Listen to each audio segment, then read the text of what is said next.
মুড়ি দিলাম খেলি না, রুটি দিলাম খেলি না, ভাত দিলাম খেলি না, কি খাবি বল?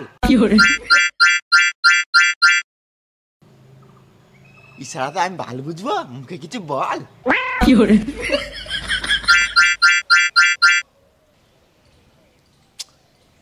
দুধ খাবি, ইট খাবি, লোহা খাবি, সিমেন্ট খাবি, আমার বালটা খাবি?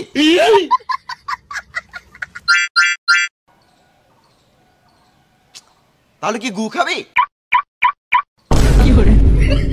কি গু খাবি? আমি জানতাম তো সুরের বাচ্চাই বটিস। হাত মিলাবি? হাই, আমার নাম রোহিত, কিন্তু সবাই বোকাচোদা বলে।